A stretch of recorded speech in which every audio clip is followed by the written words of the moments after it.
எல்லாருக்கும் வணக்கம். இப்போ தான் பேபி கேர்ள் படம் பார்த்து வந்தேன். நவீன் பாலி படம். அது ஆக்சுவலாக டைரக்டருக்காக படம் பார்ப்போம், ஹீரோக்காக படம் பார்ப்போம், சில பேர் ஹீரோயினுக்காக படம் பார்ப்போம், சில பேர் மியூசிக் டைரக்டருக்காக படம் பார்ப்போம், சில பேர் வந்து ஒளிப்பதிவாக படம் பார்ப்போம். நான் வந்து பார்த்திங்கன்னா மலையாள இண்டஸ்ட்ரியில் ரைட்டருக்காக படம் பார்க்கக்கூடிய சூழ்நிலை ரொம்ப காலமாகவே இருக்குது. ஆனால் தமிழ் இண்டஸ்ட்ரியில் அது சுத்தமாக கிடையாது. தெலுங்கு இண்டஸ்ட்ரியிலையும் வந்து ரைட்டருக்கான படம் பார்க்குறவங்களும் இருக்காங்க. ராஜமௌலியோடைய எல்லா படமும் வந்து அவங்க அப்பா தான் கதை எழுதியிருப்பார். அதே மாதிரி ஹாலிவுட்டில் எல்லா மேக்ஸிமம் லாங்குவேஜில் வந்து பார்த்திங்கன்னா ரைட்டருடைய பங்கு முக்கியமாக இருக்கும். அது இங்கேயா இல்லைன்னு நமக்கு தெரியல. இயக்குனர் பாரதி ராஜாவுடைய காலத்தில் அதெல்லாம் இருந்துச்சு. அந்த மாதிரி படங்கள்லாம் நிறைய அவங்க வந்து பண்ணியிருக்காங்க. ஆனால் இன்றைக்கி இருக்கிற ஜென்ரேஷன் வந்து சுத்தமாக இல்லைன்னு சொல்லணும் நம்ம. அப்படி எனக்கு மலையாள இண்டஸ்ட்ரியில் பாபி, சஞ்சய் இந்த 2 ரைட்டர்ஸ் வந்து எனக்கு ரொம்ப ரொம்ப பிடிக்கும். இவங்களுடைய ஆரம்ப கால படத்துலேருந்தே பார்த்திங்கன்னா தேர்ந்தெடுத்த படம் நிறைய இருக்குது. நான் அந்த படம் பேர் சொன்னாவே உங்களுக்கு வந்து அவங்க எப்படிப்பட்ட ரைட்டர்ஸாக இருப்பாங்கன்னு உங்களுக்கு ஈஸியாக கனெக்ட் ஆகிரும். டிராஃபிக்கு அப்புறம் தமிழ்லேயே வந்துச்சு. அப்புறம் வந்து பார்த்திங்கன்னா அதாவது மலையாளத்துலேருந்து தமிழ்லேயும் நம்ம வந்து இங்கே ரீமேக் பண்ணாங்க. அடுத்து வந்து மும்பை போலீஸு, அடுத்து ஹவ் ஓல்ட் ஆர் யூ, அப்புறம் உயரே, சல்யூட்டு.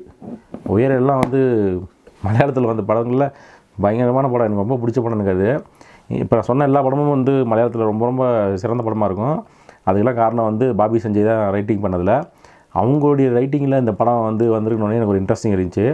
அதுக்காகவே இந்த படத்தை நான் பார்க்கணுன்னு ரொம்ப இன்ட்ரெஸ்டிங் ஆகிட்டேன். ஏன்னா அவங்க ரைட்டிங்ஸில் அந்த படம் நீங்கள் பார்க்குறப்ப உங்களுக்கு எப்படிப்பட்ட ஒரு படமாக இருக்குன்றது நீங்கள் பார்க்குறப்ப தெரியும். செம்ம சூப்பராக இருக்கும். அதுவும் சில படம்லாம் வந்து ஒன் டே கதை, சில இதில் உயரெல்லாம் பார்த்திங்கன்னா அது எங்கெங்கே ட்ராவல் ஆகும். அதெல்லாம் அப்படியே மும்பை போலீஸ் உங்களுக்கு எப்படி இருக்குன்னு தெரியும். அந்த மாதிரி இந்த அவங்களுடைய ரைட்டிங் வந்து எனக்கு ரொம்ப ரொம்ப பிடிக்கும்.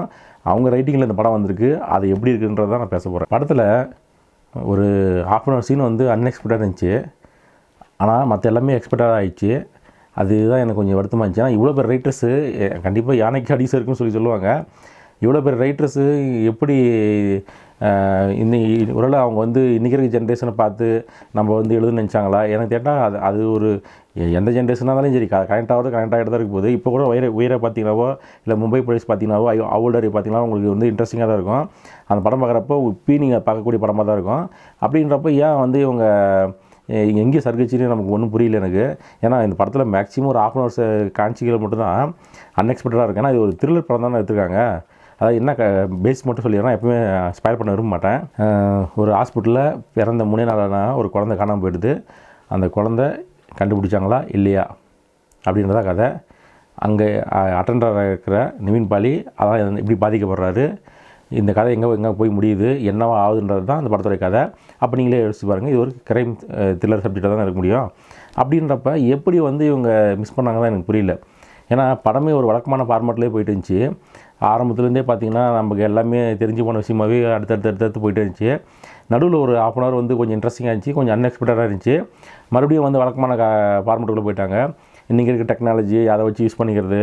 இன்றைக்கி இருக்கிற அதாவது ஒருத்தரால் இன்றைக்கி முடியல, கதை எனக்கு வந்து எழுதவே வரலன்றவங்கன்னா டெக்னாலஜி அதிகமாக யூஸ் பண்ணிக்கலாம். இதில் எடுத்தவொடனே சிசிடிவி கேமராவை, அப்புறம் லொக்கேஷன்ஸு, இதெல்லாம் வந்து என்னென்னா இப்போ அது வந்து அவங்களுக்கு அந்த இடத்துல ரைட்டிங்கில் வந்து ரைட்டர்ஸ் பிளாக்குன்றாங்களே, அது மாதிரி ஏதோ அவங்களுக்கு ஒரு தடை இருந்ததுனால அந்த இடத்துல யூஸ் பண்ணிட்டாங்க போது மாதிரி தோணுச்சு எனக்கு. இது நான் அவங்க கிட்ட பாபி, சஞ்சய் கிட்ட எதிர்பார்க்கவே இல்லை. எனக்கு ரொம்ப டிசப்பாயிண்டிங்காக தான் இருந்துச்சு.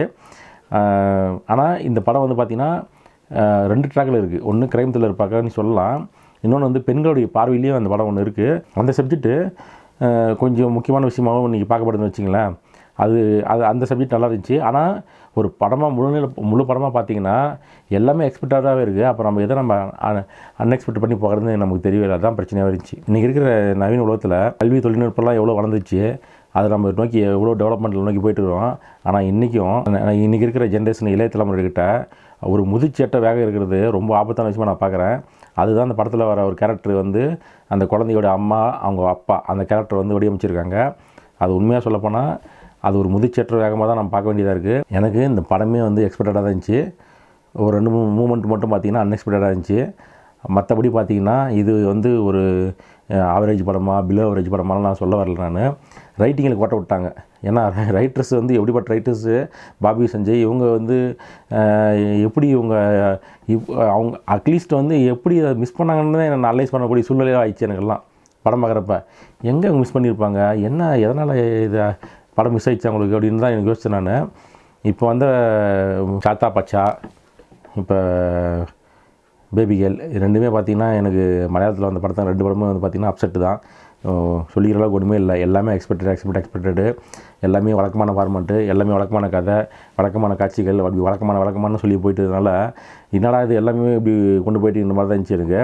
ஏன்னா நீங்கள் மலையாளத்தில் வந்து கிரைம் த்ரில்லர்னாவே நமக்கு எப்படி இருக்குன்றது உங்களுக்கு எல்லாருக்குமே தெரிஞ்சிருக்கும். பாபி சஞ்சயோடைய கதையில் வந்து பார்த்திங்கன்னா மும்பை போலீஸில் எப்படிப்பட்ட படமாக இருந்துச்சு. அதில் அந்த படமே வந்து பார்த்திங்கன்னா உங்களுக்கு அன்எக்ஸ்பெக்டட் ஏகப்பட்ட மூமெண்ட் இருக்கும்.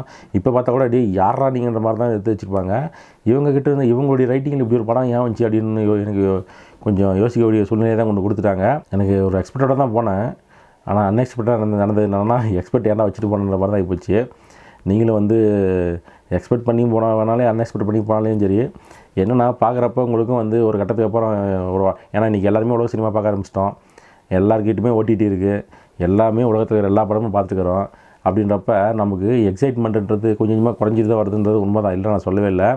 ரைட்டர்ஸும் பாவம், டைரக்டர்களும் பாவம், நம்ம எக்ஸைட் பண்ணுறதுக்கு என்ன பண்ணுறது தெரியாமல் அவங்க முடிச்சுட்டு தான் இருக்காங்க. அப்படி இருந்தும் சில விஷயம்லாம் வந்து இப்போ லாஸ்ட்டாக வந்து ஈகே படம் வந்துச்சு. இந்த படம்லாம் வந்து நம்மளை வந்து யாரா நீங்கன்ற மாதிரி தான் கொண்டு போனாங்க அவங்கெல்லாம். அப்படி இருக்க வேண்டிய சூழ்நிலையில் ரொம்ப காம்ப்ளிகேட்டு தான். நம்ம வந்து உடனே வந்து டைரக்டரையோ இல்லை ரைட்டரையோ நம்ம பெருசாக குறை சொல்ல முடியாதுன்னு வச்சுங்க. ஆனால் இவங்க வந்து ரொம்ப கேஷுவலான ஒரு ஃபார்மெட்டுக்கு போனதால தான் எனக்கு படம் ரொம்ப ஆயிடுச்சு எனக்கு. கிரைம் த்ரில்லர் வந்து பெருசாக பார்க்காதவங்க பாருங்கள். வேறு என்ன சொல்கிறதுன்னு எனக்கு தெரியல. பாபி சஞ்சய் கிட்டேருந்து அடுத்த படம் ஒரு நல்ல படமாக வரணும், வெயிட் பண்ணுவோம். நன்றி, தேங்க்யூ.